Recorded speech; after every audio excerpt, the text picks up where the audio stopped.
In this video, we'll show a couple examples of how you can communicate and track tasks and maintenance using OwlOps. In our first example, we want to let someone know that we need more PPE cleaner. We simply click Need, enter a short description, and then make sure it's assigned to the right person. We take a picture to make sure they know what we're talking about. Every task created, updated, or closed in OwlOps is communicated to the team with an email or text. Next, one of our fans is leaking oil from the motor. We search for fan to get us to the equipment screen, where we'll show operations manuals and maintenance history. We click Fix to create the new maintenance task, and again enter a short description of the issue.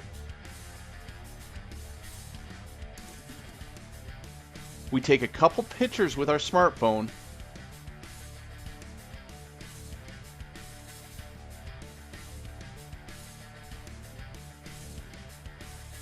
and then we'll mark up one of the pictures with our finger to make sure the issue is communicated clearly.